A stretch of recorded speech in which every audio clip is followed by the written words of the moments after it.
دورة حياة الصيام. الأسبوع اللي قبل الصيام ده الأسبوع بتاع الرفاع اللي هو دب دب دب. احنا من حقنا ان احنا نسمع صوت. هو مش بيكلمك علشان انت كويس ولا انت وحش، هو بيكلمك عشان انت ابنه. لكن لما جيتي قلتي لي ايه الحاجة دي بالملي واتكلمتي كمان على المستقبل، أنا كل حاجة اتهزت.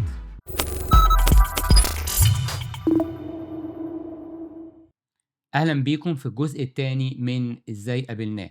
الجزء الأولاني اتكلمنا المرة اللي فاتت عن التغيير الكبير اللي حصل في حياتنا. النهاردة هنكمل التغيير دوت عشان نمشي في رحلة إزاي قابلناه. أهلا بيك يا إنجي. اهلا بيك يا بشوي. أنا فاكر المرة اللي فاتت أنت اتكلمتي كتير جدا عن عاداتك أو الوقت اللي كنت بتقعدي تسمعي فيه جويس ماير، واتكلمتي كمان عن ال NLT وتغيير وكلمة ربنا وإزاي ده كل ده عمل تغيير كبير ومفاهيم. I think اتكلمنا على 4 أو 5 مفاهيم تقريبا. يس. ووقفنا المرة اللي فاتت عند إزاي في ناس تانية ابتديتي تسمعي ليهم بعد جويس ماير. بس قبل ما ادخل على الناس التانية، انا عايزة اقول ان في الفترة دي كلها اللي انا كنت فيها تعبانة والاكتئاب كان تعبني قوي، ربنا اتعامل معايا كتير جدا، وعايزة اقول انه عمل معايا معجزات.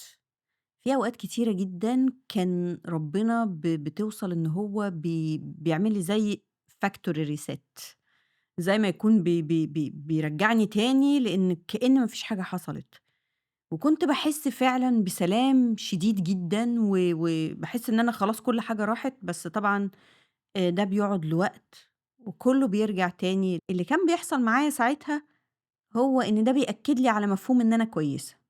يعني لمّا ربنا بيعمل معايا حاجة حلوة أو بيعمل معايا معجزة، ده اللي كان بيوصل لك. اللي كان بيوصل لي إمم. إن أنا تمام. إمم.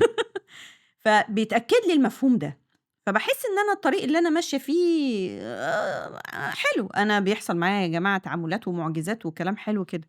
بس اللي فهمته بعد كده، ودي من ضمن المفاهيم القوية جدًا، إن ربنا بيعمل كده مع كل البشر. إمم. ربنا يعني بيشرق شمسه على الأبرار والأشرار. لمّا ربنا بيعمل مع حد معجزة أو بيعمل معاه عمل حلو، ده إثبات لصلاحه هو، مش بيثبت للشخص إن هو اللي كويس، بالعكس دي بتبقى يعني بمثابة دعوة من ربنا إن هو يورّي للإنسان إن أنا إله صالح وإله حنين، تعالَ بقى وقرّب منّي واعمل معايا علاقة شخصية حميمة، بلاش الحياة اللي هي ما فيهاش الحميمية والقُرب ده. أنتِ عايزة تقولي عربون محبة. بالضبط كده، إنما عمرها ما كانت إثبات للشخص إن هو صح أو هو كويس. إنجي، أنا عايز أقول لِك يعني أقوى مثل على دوّة، أنا موافقِك جدًا في اللي أنتِ بتقوليه، أقوى مثل على ده الصليب. هو هل المسيح لمّا جه ياه! واتصلب علشاننا ومات على الصليب وقام من الأموات وادّانا حياة جديدة، هل جه عشان إحنا حلوين؟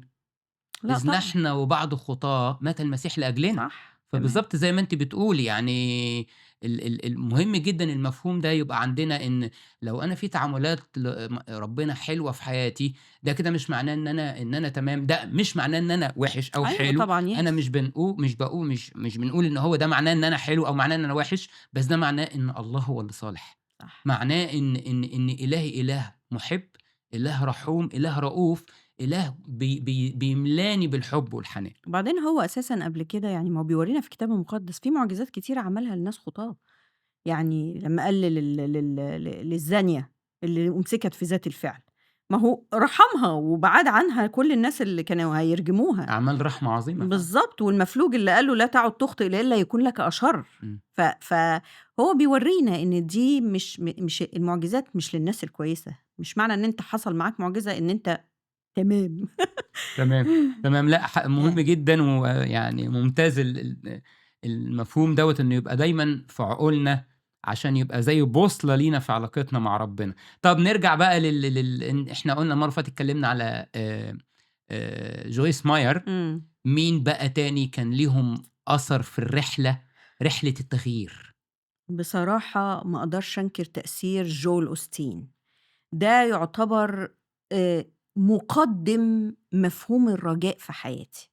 أنا كلمة الرجاء دي يعني قريتها كتير في الكتاب المقدس، بس عمري ما فهمت يعني إيه رجاء actually، يعني إيه ده في حياتي بالضبط.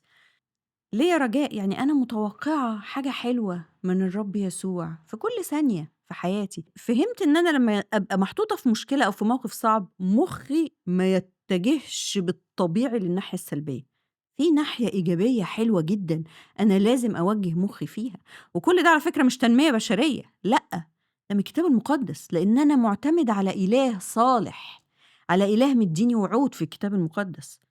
يعني أنا في مشكلة مثلًا حاسة إن المشكلة أكبر منّي، تمام؟ أنا عندي وعد بيقول ليقل الضعيف بطل أنا، إمم. مش أنا باقعد أقنع نفسي لأ أنتِ قوية لأ، أنا عندي وعد، أنا ماسكة في الوعد. جميل. لو في حاجة قدّامي تحدي كبير أنا مش قادرة عليه، أستطيع كل شيء في المسيح الذي يقويني، إمم. وهكذا. كل الوعود دي أنا دايمًا كانت لمّا بتحصل مشكلة، أنا دايمًا فكري أعتقد إن ناس كتير زيي بيتجه طب يا لهوي لو حصل كذا، طب لو حصل دايمًا في الناحية السلبية، عارف؟ لأ، هو ابتدى يوجّه فكري إن مع الرب يسوع طول ما إحنا ماشيين، وجّه فكرك في الجانب الإيجابي، أنت عندك إله صالح هيدّيك ومدّي لك وعود، صدّق الوعود وعيش بيها. تمام. يعني أنتِ طَب إيه تاني في حاجة تاني جول أوستن غ عملها القيمة، القيمة، تمام. قيمتي، أنا دايمًا، دايمًا قيمتي باحاول آخُدها من نجاحي، سواء في الدراسة، سواء في الشغل، سواء في حياتي كأم. سواء في نجاحات ولادي، في المستوى المادي، أي حاجة، إنما فهمت إني ما ينفعش آخُد قيمتي من حاجة متغيّرة، إمم. حاجة هتتغيّر، ممكن حتى في ناس بتاخُد قيمتها من من الناس، من نظرة الناس ليها، كل ده متغيّر، أنا قيمتي لازم آخُدها من الثابت، إمم. والوحيد الثابت هو الرب يسوع، إمم. أنا قيمتي فيه هو، هو شايفني إيه؟ هو شايفني بنته، هو شايفني بنته، فأنا قيمتي في البنوّة دي. هو دي قيمتي. فبرضه غيّر المفهوم ده خالص عندي، ابتدى تغيير يحصل جوّايا بيحصل فيه استنارة، يعني عارف زي ما الكتاب المقدس بيقول مستنيرة عيون أذهانكم، يعني إيه؟ يعني هُم بيتكلّموا بيقولوا آيات من الكتاب المقدس، أنا حافظة الآيات دي، بس إنّك حافظ الآيات وعارفها معرفة عقلية مختلف تمامًا عن إنّك تُدرك المعنى. عن إنك تصدّق اللي بيتقال، روحية. بالضبط، إمم. التصديق، الآيات اللي بتتقال تصدّقها، رجاء أنا أصدّق إن في رجاء خلاص، ما دام الكتاب المقدس بيقول كده أنا أصدّق. الآيات أخدت أبعاد تانية، الكتاب المقدس خَد بُعد روحي حي، عارف الكلام ما بقاش مقروء كده، تحس إنه خلاص هينطق قدّامك كده، عايشه. كنت سمعت مرّة تشبيه جميل أوي بيقول لك أنا لو اديتك قلم وقُلت لك القلم ده قيمته إيه، هتسألني سؤال، هترد على سؤالي بسؤال وتقول لي هو بيتباع بكام إمم، أو هتشتريه بكام. إحنا اتدفع فينا حاجة غالية أوي، دفع فينا دم دم المسيح، المسيح، فأنا يس، قيمتي من دم المسيح، صح. ما باخدهاش فعلًا من العالم، ما باخدهاش من أي حاجة، أنا قيمتي هو ده دافع. تمني، ما هو بالضبط. اشتراني بدمه. بعد كده بقى تقريبًا يعني جويس ماير وجويل أوستين نقدر نقول إن هُم زي ما يكونوا كانوا ماسكين فاس كده وبيكسّروا في المفاهيم اللي هي مش مضبوطة أوي وبيعدّلوا المفاهيم. بعد كده حسّيت بقى إن ربنا بياخدني للعمق. ستيفاني أوكافور، دي بقى اللي هي عملت النقلة الكبيرة. لمّا بتيجي تقدّم كلمة هي بتبقى قبل ما الكلام اللي بتقوله بيبقى زي ما يكون downloaded من الروح القدس، يعني بيملّيها، الروح القدس بيملّيها تقول إيه. فطبعًا ده كان مفهوم بقى بالنسبة لي إيه ده إحنا دخلنا في حتّة تانية خالص، رائعة. الكلام اللي بتقوله إيه القوة دي والجمال ده والتأثير. قعدت أسمع مفاهيم عن العلاقة الشخصية مع الرب يسوع. العلاقة الشخصية بقى، مش اللي هي 1، 2، 3 لأ، خلاص الكلام ده خلص خالص بقى، انتهى. عمّالة أقعد برضه وأقول يا ربي هي إزاي كده؟ أنا عايزة ده، ده إزاي يحصل؟ ابتدت تتكلم عن سماع صوت الروح القدس وإزاي إن بيبقى ليك شركة حية مع الإله الحي المتفاعل معاك واللي هو الكلام بقى إيه، أنا قاعدة حاجة كده أنا عايزة ده. أنتِ وأنتِ بتسمعي وهي بتتكلم إنها بتسمع صوت الروح القدس، كان إيه رد فعلِك؟ بُص، ما هو من ضمن الكلام والمفاهيم اللي اتغيّرت وأنا باسمع ستيفاني، إن هي قالت كلام حلو أوي بقى، قالت إيه؟ كانت مفاجأة بالنسبة لي، قالت إن إحنا كأبناء ولاد ربنا، إحنا من حقنا إن إحنا نسمع صوته، هو مش بيكلمك علشان أنت كويس والّا أنت وِحِش، هو بيكلمك عشان أنت ابنه، كل ولاده حقهم يسمعوا، إمم، لإنهم ولاده، إحنا مش بنسمع عشان إحنا ناس مستوانا الروحي هنا والّا هنا والّا هنا، لا، إمم، يعني أنت كأب لو ابنك عمل حاجة غلط وعمل حاجة وِحشة أوي، هل أنت هتبعد عنه ومش هتكلمه والّا إمم. هتروح توجّهه كأب؟ طب في حاجة من الكتاب المقدس بتأيد الكلام اللي أنتِ بتقوليه ده؟ خرافي تسمع صوتي. إمم، وصوت الروح القدس، ويعلّمكم ويرشدكم ويذكّركم، ما كل دي حاجات كلّها بتورّي فعلًا إن إحنا المفروض إن إحنا نسمع صوت ربنا. بس أنا عايز أضيف دي للمفاهيم برضه اللي اتغيّرت، إمم. يعني مفاهيم إن كُلّنا من حقنا نسمع صوت ربنا لأن الروح القدس ساكن فينا. بالضبط كده. ومش علشان أنا كويس، إمم، برضه، ده عشان أنا بنته وأنت ابنه، فمن حقنا نسمع صوته. إحنا لمّا نبقى كلّنا بنسمع صوته، مين هيتفاخر على إيه؟ يعني imagine كده إن إحنا كلّنا رايحين حفلة وكلّنا عندنا عربيات فيراري. إمم، واخد بالك، كل الناس اللي رايحة عندها فيراري، هتروح هناك تتفخر وتتفشخر بالفيراري بتاعتك؟ أكيد لأ طبعًا، ما إمم، كل الناس اللي حواليك معاهم فيراري، إمم، فخلاص ما بقاش في ما بق ما لأ، أمّا كل ولاده بيسمعوا صوته، إمم، مش هيبقى في هنا عنصر تفاخر، زائد كمان إن ده مش منّك، ده فضل منّه هو، أوكي، مش إمم، حاجة مننا إحنا، إمم، أبدًا، إحنا ما لناش فيها فضل، إمم، ده كلّه عمله هو، لإنه هو اللي صالح. وبعدين في يوم ستيفاني عملت تحدي ال30 يوم، قالت: "أنا عايزاكم كل واحد يقعد لمدة 30 يوم، يقعد ساعة مع ربنا، ساعة مع ربنا، اختار الوقت اللي أنت عايزه يكون وقت هدوء في يومك، الساعة دي اقعد فيها مع ربنا ما تعملش أي حاجة روتينية أنت بتعملها، لأ، اقعد كأنك قاعد مع بابا، اقعد قعدة casual، اعمل الحاجات اللي بتحس فيها إن أنت بت بت بت بتlink مع ربنا." هي قالت 30 يوم وبعد كده قالت أنا على فكرة باقول 30 يوم لإن أنا واثقة إن قبل ما تخلّصوا ال30 يوم أنتم هتكونوا اختبرتوا حاجات مع ربنا مش ممكن هتخلّيكم تبطّلوا. إيه بقى التحدي إنه لأ هي قالت هتشوفوا حاجات غريبة، إمم، يعني ربنا هيعمل معاكم أعمال عظيمة، كل واحد ربنا هيعمل معاه عمل عظيم. وبعدين قالت حاجة لطيفة أوي، قالت ربنا كُلّي المعرفة، فأنت لو عايزه يرُد عليك في حاجة اسأله. إمم. يعني اسأله وهو هيرُد، وبتتكلم عادي أوي، يعني عارف عادي أوي. هي قالت إيه الشروط معيّنة للتحدي أو إيه الخطوات؟ هي قالت اقعد مع ربنا ساعة، إمم، قعدة الحاجة اللي أنت بتحبها، بس أهم حاجة إن يكون جزء فيها الكتاب المقدس. دي الحاجة الوحيدة اللي قالت إن دي لازم تكون موجودة، الكتاب المقدس. بس، فأنا بقى وقالت كمان إيه، اضبطوا المنبه على الوقت لو هتصحوا في نُص الليل مثلًا أو حاجة زي كده، اضبطوا المنبه مرة والتانية وبعد كده مش هتحتاجوا، هو هيصحّيكم في الوقت إيه اللي أنتم بتقوموا فيه عادي. أنا بقى واخدة الكلام كده إيه، يالّا بقى عشان إيه شكلنا هندخل على حاجة حلوة، وعملت كده فعلًا ضبطت المنبه وقُمت ودخلت الأوضة بقى، أوضة لوحدي وقعدت أنا باحب الترانيم، قعدت أرنّم شوية، قعدت أتكلّم معاه بقى زي ما قالت كده مع بابا وكلام casual كده، وبعدين إيه، الكتاب المقدس. يوم في التاني، في التالت وبعد كده في فقرة الكتاب المقدس أنا قاعدة، فجات قدّامي الآية اللي هي بتاعة لمّا موسى كان قدّام العُليقة، وربنا قال له: "اخلع حذاءك من رجليك لأن الأرض التي أنت واقف عليها أرض مقدسة." أنا الآية دي طول عمري بتشغلني كده، يعني ليه ربنا قال له اقلع الحذاء، ليه؟ يعني هي حاجة مهمة أوي يعني؟ ف وأنا قاعدة كده باقول له: "يعني يا رب أنت هت مطلّع موسى في موضوع كبير أوي وواخده يحرّر شعب إسرائيل من أرض مصر وبتاع ومأمورية كبيرة كده، وبعدين إيه أهمية يعني اخلع حذائك من رجليك يعني. بصّيت لقيت في صوت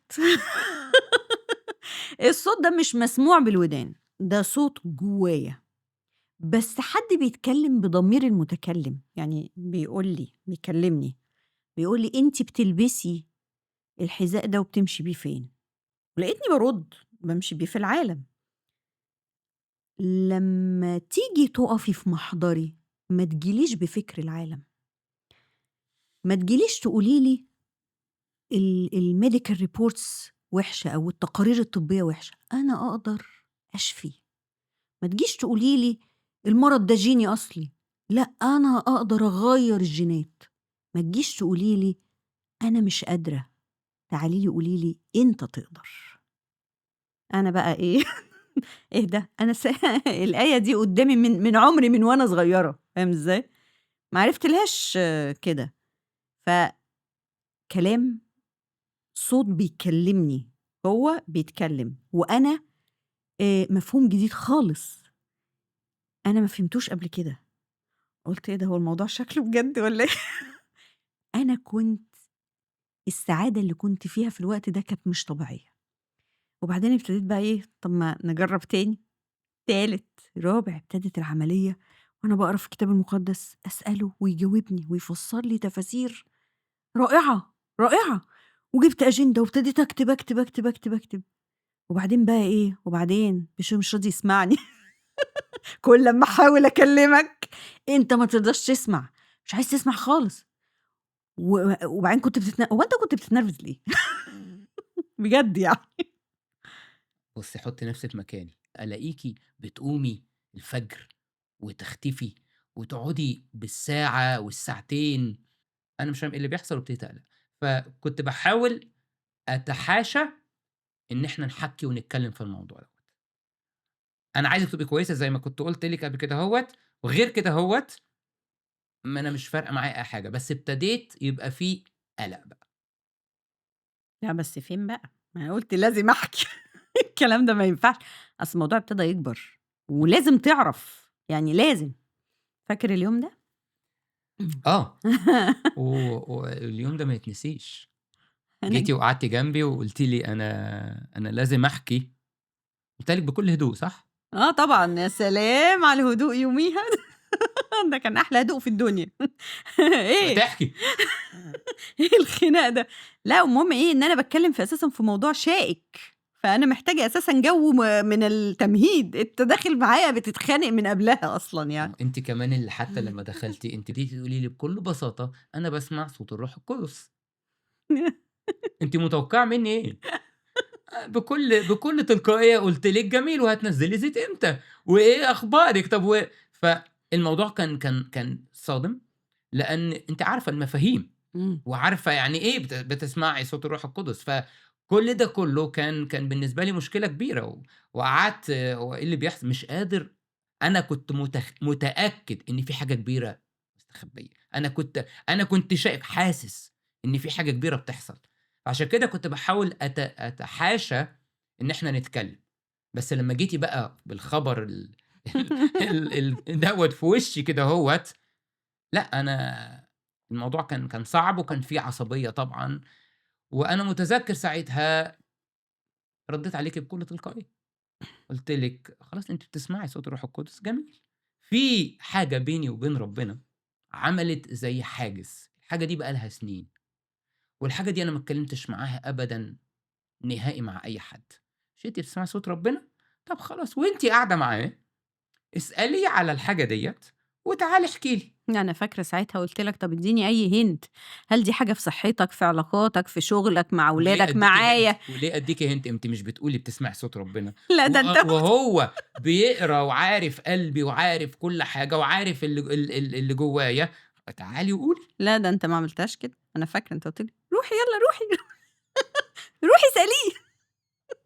بحُسن نيّة آه صدقيني، طبعًا، طبعًا. بحُسن نيّة. لأ أنا ساعتها بقى أنا طلعت، يعني ده قبل بقى القعدة اللي هي بتاعة نُص الليل، طلعت وقفت قدّام ربنا وقُلت له: "يا رب يعني إحنا دلوقتي في موقف حرج. أنا أنا عارفة خلاص واتعلّمت إن أنا مش باسمع صوتك عن استحقاق، أنا باسمع صوتك عشان أنا بنتك وأنت أبويا، فالموقف دلوقتي ممكن يتحوّل لحاجة مش لطيفة، يعني بشوية دلوقتي ممكن أنا يبقى مصيري في مستشفى الأمراض العقلية بعد شوية. ترحّم عليّا وقُل لي، وساعتها قال لي: "في حاجة بشوي طلبها منّي وأنا ما نفّذتهالوش بقى له مدة كبيرة، وهو حاسس إن أنا مش باسمعه." فاكر؟ آه. الصدمة كانت ابتدت تحصل. الكلام ده كان حقيقي فعلًا، بس برضه أنا كنت مُصِر لأ، أنا مش عاوز أصدّق. وساعتها قُلت لِك ممتاز، خلاص. مش good أنتِ guess. مش بالضبط. مش أنتِ بتقولي إن في حاجة، أنا عايز أعرف إيه الحاجة دي. بس أنا وعّدتِك ساعتها بوعد. أنا قُلت لِك أوعدِك إن أنا مش هاسأل تاني. لو جيتِ قُلتِ لي إيه الحاجة دي بالضبط، أنا هاصدّقِك في كل حاجة أنتِ بتقوليها. وحصلت الصعقة. جيتِ وحكيتِ لي كل كلمة، ومش بس قُلتِ لي إيه الحاجة ديّة، لأ، ده أنتِ جيتِ بإعلان عن إيه اللي هيحصل كمان بعد كده. وكانت الصدمة اللي غيّرت كل حاجة، اللي قلبت الموازين. أنا ساعتها كنت بلّمت، أنا حسّيت ساعتها إن أنا عارفة كده كإن في برج 20 دور، البرج فجأة ابتدى يعمل كدهوّة. أنا حسّيت إن كل حاجة اتلخبطت. أنا ما صدّقتش وداني. أنا اتصدمت من أكبر الصدمات اللي عدّت عليّا في حياتي. كان عندي شَك إن أول مرّة ديّة لمّا جيتِ حكيتِ ده كان good guess، كان تخمين. أنتِ خمّنتِ وجيتِ تقولي لي. لكن لمّا جيتِ قُلتِ لي إيه الحاجة دي بالملي، واتكلمتِ كمان على المستقبل، أنا كل حاجة اتهزّت. ساعتها حسّيت إن لأ، اللي فعلًا بيحصل معاكِ ده حقيقي. أنا فاكر ساعتها أنا جملة واحدة طلعت منّي، قُلت لِك قولي لي أنتِ أنتِ بتعملي بتعملي إيه؟ إيه، أيوه. قولي لي أنتِ بتعملي إيه، عشان أنا عايز أعرف. أنا كان ساعتها كل اللي في مُخّي إن أكيد في حاجة super أنتِ بتعمليها، لأن ساعتها أنا زي ما كنت قُلت لِك قبل كده، أنا عندي كل حاجة أنا باعمل إيه، أنا إنسان عقلاني جدًا، وأكيد بتعملي حاجة super، بتعملي حاجة معيّنة خلّتِك إنِّك أنتِ توصلي للمرتبة العظيمة دي، إنِّك تبقي من الناس الelite المختارين. كل ده التفكير اللي كان عندي ساعتها. ففي حاجة special أنتِ عملتيها وصّلتِك إنِّك فعلًا تسمعي صوت ربنا. وده كان السؤال الأساسي اللي أنا سألته لِك. قُلت لِك: "إنجي أنتِ بتعملي إيه؟ قولي لي أنتِ بتعملي إيه please، غشّشيني عشان أنا كمان أعمل." ما فيش حاجة أنت تعملها، أنت محتاج تقعد معاه، بس وأنت قاعد معاه محتاج تدخل بذهن مختلف، بذهن مفتوح، ب ب بتوقُّع إن أنت هتسمعه، بذهن مُدرك إن أنت مش هتسمعه علشان أنت كويس، أنت هتسمعه لإنّك ابنه زي كل ولاده، ما هم من حقّهم إنّهم يسمعوه باختلاف مستوياتهم الروحية، ما لهاش علاقة، أنت ابنه وهو أبوك، يبقى تقعد معاه وتكلّمه وتسمعه. عارفة يا إنجي، أنا عايز أقول لِك إن وقتها أنا كنت حاسس زي عارفة التلميذ اللي داخل أولى ابتدائي أو داخل حضانة، اختلفت 180 درجة من خالص. الخناق. أنا هاعمل إيه؟ أنتِ جيتِ حكيتِ كل حاجة، حاجات داخلية ولا عمري اتكلمت عنها، ولا حاجات أنا اتدفنت جوايا. إمم، لأن خلاص أنا كلمتك يا رب وطلبت وده ما حصلش. خلاص أنا زي ما كنت باقول لِك قبل كده، أنا باكلم نفسي. إمم. لا أنا حاسس إن حد بيسمعني، ولا أنا حد بيرد عليَّ. لكن تيجي بعد السنين دي وتيجي تقولي لي بالكلمة وبالحرف. رُحت ماسك موبايلي في نفس الوقت ورُحت ضابط 5:00 رُحت عامل منبه يرن كل يوم، وابتديت اهم. الرحلة بتاعتي. وما طوّلتش. ياه! في أقل من أسبوع كنت ابتديت أسمع صوت الروح القدس. وده خدني لlevel تاني، عالم بينفتح. إن فعلًا الروح القدس حي جوايا، لأن ده روح الله. روح الله مش أخرس، روح الله مش ساكت، روح الله مش روح الله حي وبيتكلم. بقيت على عارف. فكرة عايزة أقول حاجة، إحنا مش بنتكلّم هنا على سماع صوت ربنا من خلال الكتاب المقدس أو أنت في موقف مثلًا فتحت كتاب مقدس لقيت آية بتكلّمك، لأ، إحنا بنتكلّم على سماع صوت ربنا اللي ساكن جواك، فيك. بيكلمك، Yeah. أنت بتسأله بيرد عليك، بتسأله في أي مواضيع مش لازم تكون مواضيع روحية، أنت بتتناقش معاه وبتتكلم معاه في كل حاجة بالضبط، وبيرد عليك، يعني بالضبط. حاجة عمرنا ما تطرقنا لها ولا سمعناها ولا اتكلمنا فيها، ولا حاجة كانت ممكن تكون possible أصلًا لأ، كان بالنسبة لنا. ممكن إن في ناس، ناس معينة. لكن أنا وأنتِ لأ. وأنت وأنتِ يقدروا يسمعوا صوت الروح القدس اللي جواهم، دي كانت الهزة. ياه! ومن ساعتها بقى باقول لِك ابتدى جوع شديد. ابتديت أخش مكتبي وأقفل على نفسي بالساعات. سألتِك أنتِ بتسمعي لمين؟ قُلتِ لي على ستيفاني، ابتديت أسمع ستيفاني، وبعد كده حبّة ابتديت أدوّر طَب أنا عايز أسمع بالعربي. جه قدّامي مدرسة المسيح بتاعة القسيس سامح موريس، وبادوّر في الplaylist لقيت مبادئ التعليم المسيحي، فابتديت حبّة زي ما باقول لِك بالضبط الطفل أو التلميذ اللي ابتدى من حضانة.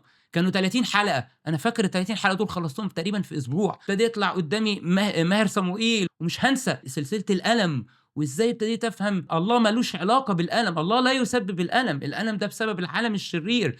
نفس الكلام سلسلة شفاء النفس، وحاجة ورا حاجة ورا حاجة، جعان وما باشبعش من الجمال ومن الروعة ومن العالم اللي اتفتح فجأة. كأن الواحد كان قاعد في أوضة فيها سرسوب نور قد كده، وفجأة فتح والنور فجأة ضرب في عينيكِ، أنتِ مش قادرة توقّفي. ومش هانسى المفاهيم اللي ابتدت تتغيّر ساعتها. مش هانسى المفهوم الأساسي، هو ربنا عاوز منّي إيه؟ هو السؤال أساسًا ما بيجيش على بالي. أنا عارف هو ربنا عاوز منّي إيه، ربنا عايزني أبقى good boy. أنا فوجئت واتصدمت ساعتها لو أنا باسمع إجابة السؤال ده. هو ربنا مش عاوز حاجة، ربنا مش محتاج حاجة، الله إله كامل، الله إله كامل مش منتظر حاجة. هو بسبب إنه بيحبني، هو عاوز لي الخير، عارف إن مصلحتي والخير ليّا إن يبقى في علاقة بيني وبينه، علاقة حميمية، علاقة شخصية، فأرجع تاني لحضنه. فلمّا أرجع تاني لحضنه وأقرّب منه، أنا هاخد الخير ليّا أنا. أنا دايمًا بافكّر طول حياتي هو ربنا عاوز منّي إيه؟ هو ربنا عاوز لي أنا الخير. عايز علاقة حب متبادلة بالضبط. بين أب وابنه. مفهوم تاني، مفهوم الصلاة. أنا دايمًا كان تفكيري في الصلاة إن إحنا المؤمنين بنصلّي، وربنا في السما بيسمع الصلاة الشعب بتاعه بيصلّي له. بس لأ، الكلام ده صح بس هو ربنا بيسمع كل واحد، وبيرُد على كل واحد. دي كانت بالنسبة لي واو! إله خالق الكون بيسمعني أنا، وبيرُد عليّا أنا، وفي علاقة شخصية بيني وبينه. حاجة تانية، الصليب. أنا لو الشخص الوحيد كان هيموت عشاني على الصليب. هو جِه عشان فداء البشرية، بس جِه عشاني، وجِه عشانِك، وجِه عشان كل واحد.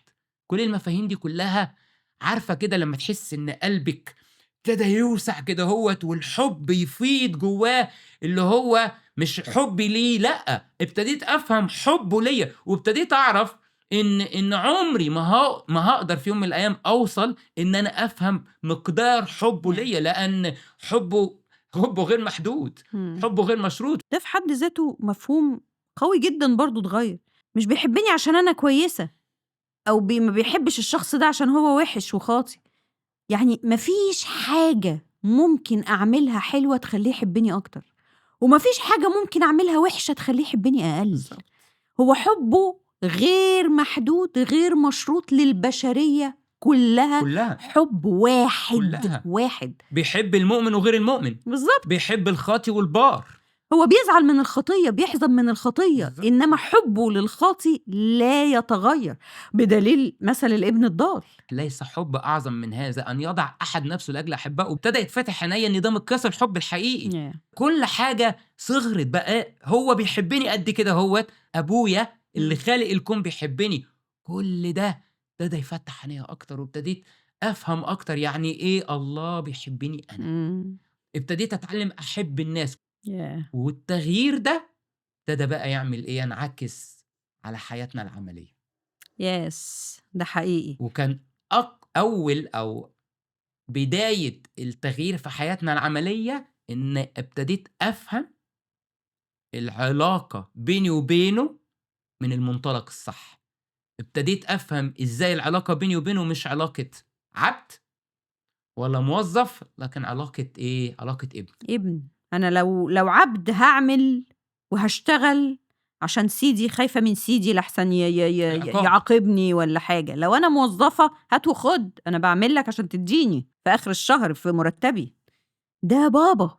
يعني أنا طول حياتي عِشت إني مهما أنا بقيت كويسة، أنا مش ضامنة إن أنا أدخل الملكوت. ما هو ده معناه إن أنا مش حاسة إن ده بابا. يعني أنا أذكر أبونا تدرس يعقوب مالطي حكى مرة إن في بنت كانوا في أتوبيس رحلة، وبنت صغيرة جات له بتقول له يا ابونا هو أنا هاروح السما؟ فقال لها قولي لي إحنا رايحين فين دلوقتي؟ قالت له إحنا رايحين رحلة. قال لها طيب وأنتِ مروّحة هتكلمي بابا وتقعدي تتحايلي عليه علشان تروّحي البيت؟ قالت له لأ طبعًا. قال لها ليه؟ قالت له عشان ده بيت بابا لازم أروّح له البيت، أومال أروح فين؟ قال لها بالضبط كده، إحنا وإحنا عايشين على الأرض في رحلة، ولمّا تخلص الرحلة لازم نروّح بيت بابا. هي كده، أنا رايحة بيت بابا، ما دام أنا ماشية معاه طول حياتي وهو بابا طول حياتي، وعايشة باحبه وعارفة إنه بيحبني وماشية بوصاياه، يبقى أنا رايحة بيت بابا، أنا مروّحة بيت بابا. بولس الرسول في رسالته لأهل روميا بيقول إيه؟ فإن كنا أولاد فإننا ورثة أيضًا، ورثة الله ووارثون مع المسيح. Yes. فإيه العظمة دي؟ إمم. إن إحنا أولاد ووارثين. إمم. فالله إله عظيم. البنوة ده كان هو المحور اللي اتبنى عليه التغيير العملي بعد كده في حياتنا، لأن لمّا باعرف إن أنا ابن، فباعرف إن أنا إيه، إن حرّركم الابن فبالحقيقة تصيرون إيه، أحرار. أحرارًا. إزاي، إزاي هاعيش أنا ما كنتش عايش الحرية دي، إمم. زي ما أنتِ بتقولي، شوية عبد خايف وشوية موظّف مستني، لكن مش عايش البنوة، فمش عايش الحرية، فمش ضامن إن أنا داخل الملكوت، ومش لأن أنا مش وارث. كل ده كله لمّا حصل وعرفته صح وعِشته، غيّر كل حاجة في حياتنا. ده ابتدى كمان يدخل للممارسات الروحية نفسها. إمم. أنا الممارسات الروحية كلّها كُنّا بنعملها قبل كده أهوّة، أو أنا عن نفسي كنت باعملها، يا إمّا شوية بسبب خايف لأن عبد، أو بسبب إن أنا موظّف ومستني التَمَن. لكن لمّا عرفت إن أنا ابن اختلفت. طبعًا. تتعمل بحُب. الحُب بقى مالي القلب. نحن نحبه لأنه هو أحبنا أولًا. إمم. حقيقي. آية بقت كده.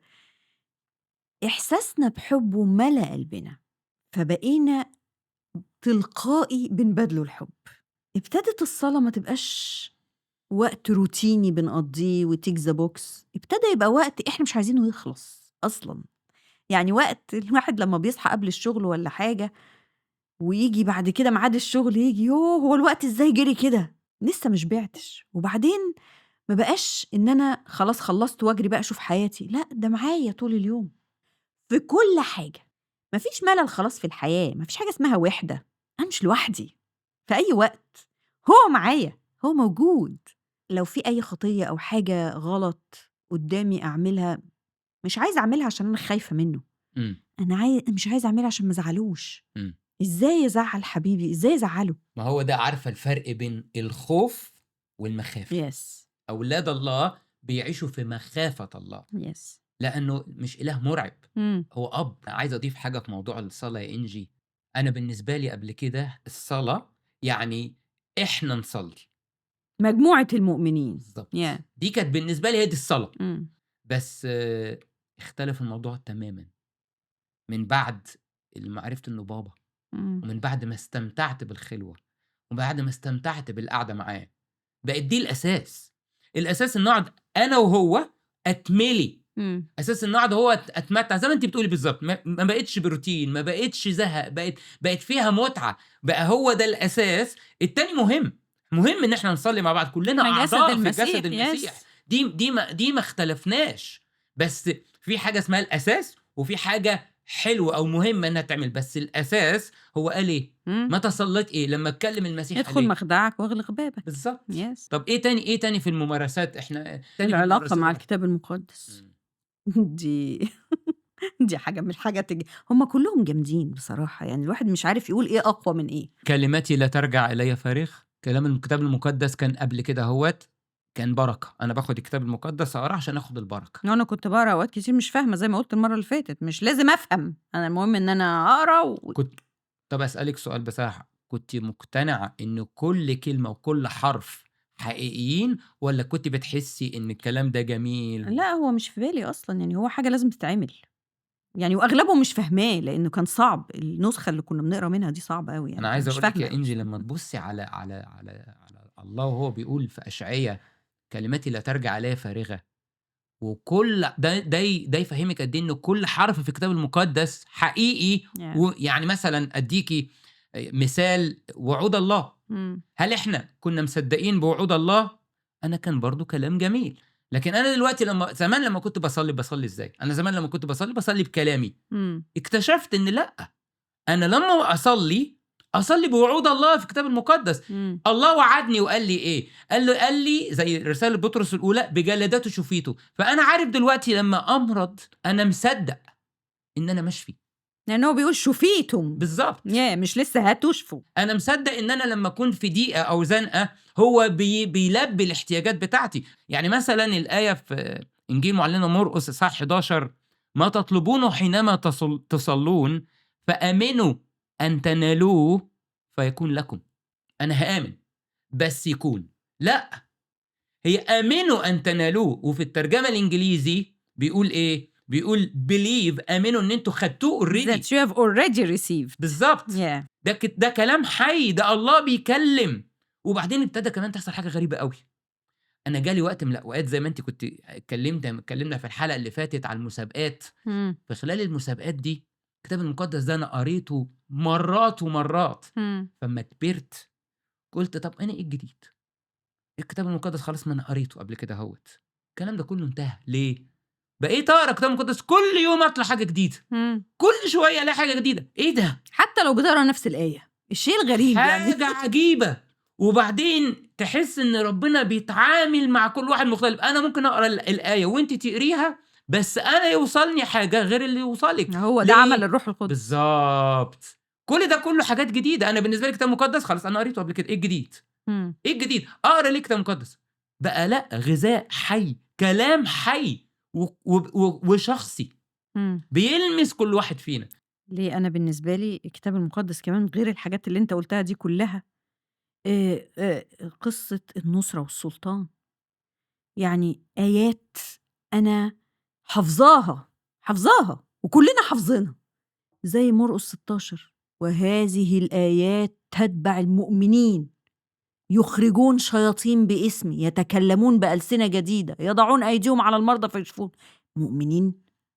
إيه ده هي دي مش بتاعة الناس والّا مؤمنين كلّنا يعني؟ آه كلّنا، وبعد كده يقول لك: "ها أنا أعطيكم السلطان أن تدوسوا الحيات والعقارب وكل قوات العدو، ولا يضركم شيء." هو إيه السلطان ده؟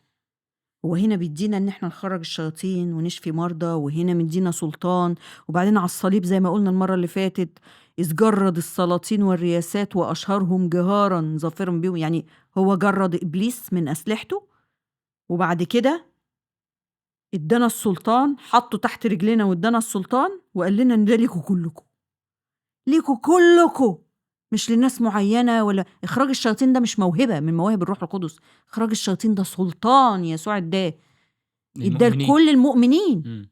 الله هو إيه اللي بيحصل ده؟ وبعدين موضوع الحروب الروحية، أنا بصّيت لقيتني باجيب كل الآيات بتاعة الحروب الروحية من الكتاب المقدس، لقيتها حاجات فعلًا شديدة، وقد ما الحروب الروحية دي الكتاب المقدس بينبهنا عن إن هي قد إيه خطيرة وإبليس خطير في حياتنا، ومصارعاتنا ليست مع لحم ودم، و اصهروا لأن عدوكم يجول مثل أسد زائر ملتمس من يبتلعه، والبسوا سلاح الله الكامل، بس قصاد كده بيطمنا ومدينا السلطان، منتصرين. منتصرين، إحنا منتصرين، أنتم عدوكم إمم. مهزوم، أنا جردت لكم العدو بتاعكم، بس اللي مش هيفهم العدو ده هيبقى كبير قصاده، مش هيعرف يهزمه.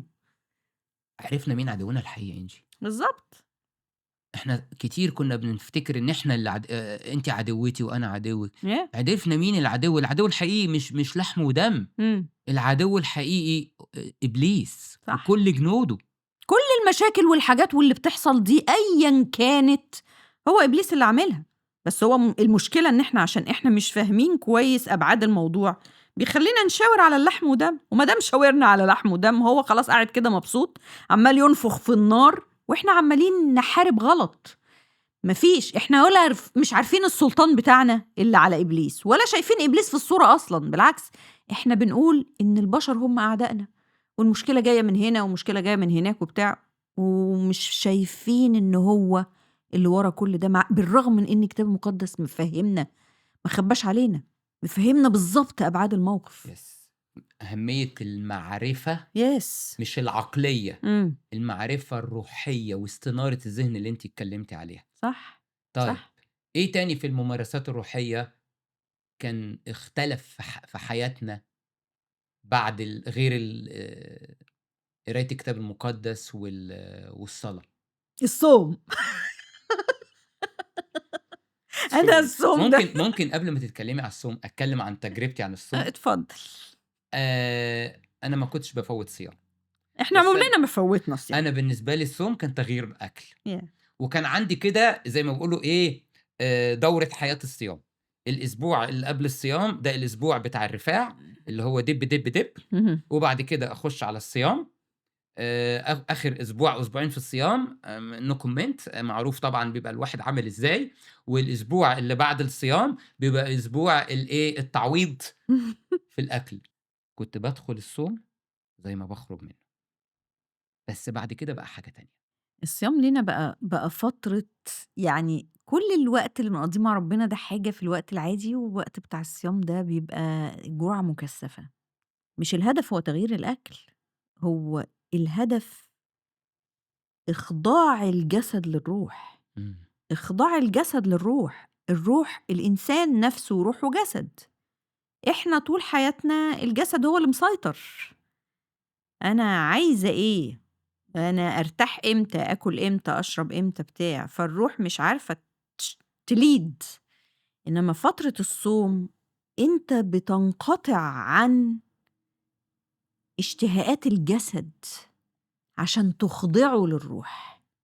يعني هي مش فكرة إن أنا باغيّر من أكل صيامي من غير أكل بزبدة مثلًا والّا بسمنة والّا بلبن، لأكل بزبدة صيامي ولبن هي مش وكفتة الفكرة كده. صيامي وبرجر صيامي وجبنة كل اللي كنا صيامي. بنعمله ده ده حاجة كده لطيفة أوي. لأ، هي إذلال الجسد لإخضاعه تحت الروح. بس مش الهدف إذلال الجسد. No، ي الخضوع بتاع الجسد للروح.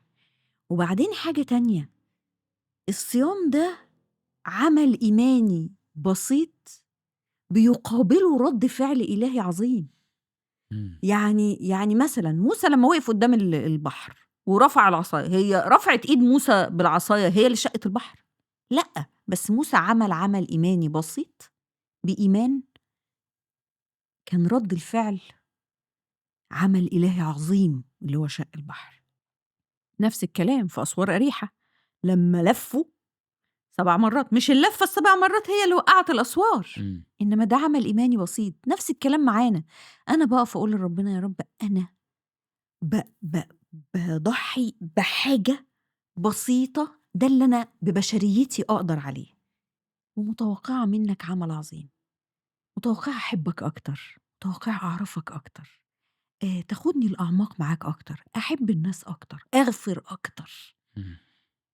دايمًا في تغيير مع الصيام. تغيير، ولازم تكون داخل الصيام بهدف. ب زي ما تدخل زي ما تخرج، صلاة، صوم، قراية كتاب مقدس، في حاجة غلط كبيرة. أنا بس عايز أطمن المشاهدين إن إحنا بنتكلم في الحاجات دي كلها بسرعة، لكن بإذن الله في خلال البودكاست كل هيبقى حاجة في من الحاجات دي، حلقة وحلقتين واحتمال كمان سلاسل لكل الحاجات دي كلها، لأن إحنا عاوزين نشارك كل الرحلة دي معاكم، لأن إلهنا إله عظيم.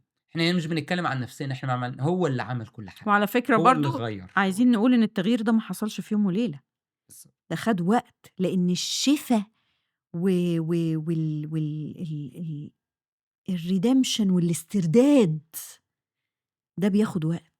طب وتجديد الذهن. كلمينا، طب أنتِ اتكلمتِ دخلتِ في نقطة جميلة بتاعة الredemption والشفا، ما تكلمينا كده على بقى إيه التغيير فيكِ أنتِ كشخص؟ يعني إحنا أنتِ اتكلمنا على الاكتئاب اتكلمنا على الخلافات اللي حصلت في البيت، طب ما الحاجات دي ادينا كلها فكرة بقى إيه اللي حصل؟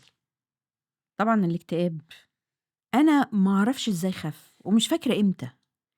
الاكتئاب خَف تمامًا، ما بقاش ليه أي أثر. أنا بقيت إنسانة فرحانة، إنسانة ضحوكة، باحب الضحك جدًا. آآ الخلافات اللي كانت بيننا، اللي كانت مولّعة الدنيا طول الوقت، آآ مش هاقول إن الاختلافات وقفت، ما فيش بيت ما فيهوش اختلافات، بس بقينا نتعامل مع الخلاف بفكر الرب يسوع. الروح القدس موجود في البيت، موجود بيننا. فالاحتدامات الصعبة دي، رؤيتي ليك إن أنت عدوي وأنت شايفني إن هي دي عدوتي وإن إحنا هي اللي عايزة تضايقني وهو اللي عايز كل ده انتهى، انتهى. عرفنا يعني إيه إن إحنا لينا سلطان على إبليس اللي عايز يفرّق الأسرة واللي عايز يبوّظ الدنيا. لينا سلطان اسم يسوع يقدر يوقّف إبليس ويأيّده في مكانه. بقى لينا نُصرة على المشاكل. المشاكل موجودة وكل البشر حواليهم المشاكل، بس يسوع موجود والروح القدس موجود وسلطان اللي هو مديه لنا باسمه، سلطان اسمه موجود معانا. بقى في سلام في البيت، سلام، سلام في كل سلام حاجة. بيننا وبين بعض، وسلام مع الولاد، صح. واسترداد للعلاقة، رجوع تاني، وربنا بنى اللي اتكسّر بلمسة وعمل الروح القدس. صح، صح. أنا من ضمن الحاجات برضه اللي عملت أو اتغيّرت فيّا massive. فاكر المرّة اللي فاتت اتكلّمنا على الساقية، أنا كنت في الساقية ديّة عشان بادوّر على قيمتي، إمم. عايز أثبت نَفْسي لنَفْسي، وعايز أثبت نَفْسي للناس. لمّا ابتديت أشوف قيمتي الحقيقية عند أبويا، ابتدت ساعتها كل الحاجات اللي باحاول أدوّر على قيمتي منها، سواء من عين الناس أو من نَفْسي أو كل ده يختفي. فلمّا ده حصل أو خلص، الساقية وقفت، ابتدى يبقى في هدوء داخلي، ياه! ابتدى أنا عارف قيمتي فين. أبويا هو اللي قيمتي عنده، أنا أبويا هو خالق الكون ده كُلّه، أقلق إزاي؟ ولمّا القلق مشي، التسليم جِه. إمم. أنا كان من أكتر الحاجات اللي بتواجهني كرجل شرقي، أنا من النوع اللي باشيل الهَم شوية وبافكّر في بُكرة كتير، فكان ده بيخلّيني دايمًا قلقان، دايمًا عارف إن أنا الطريق الوحيد إن أنا أأمِّن مستقبل ولادي إن أنا أشتغل ويبقى أغيّر وإن أنا يبقى في business وإن الدنيا تكبر، فلوس في البنك. وفلوس في البنك طبعًا، كل حاجة. ما أنا بافكّر في بُكرة، أنا إنسان كان دايمًا أنا من النوع اللي باحب أخطّط كل حاجة، إمم. شغلي project manager، فكل حاجة باعمل لها تضبيط، plan. باعمل تخطيط وباعمل planning.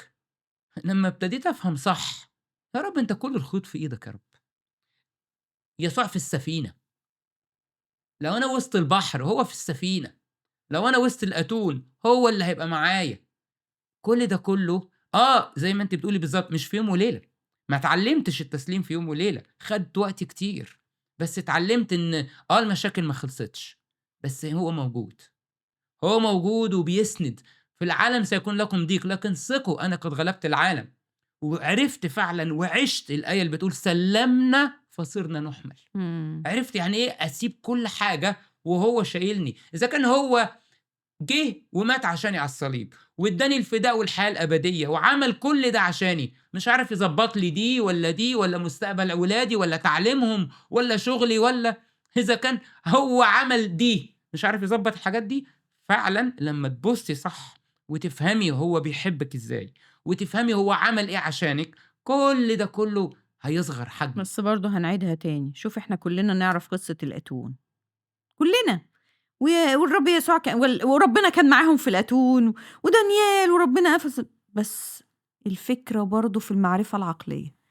المعرفة العقلية دي لو ما فيش استنارة روحية ومعرفة بالروح فعلًا، للأسف الكلام ده مش هيبقى واقعي في الحياة.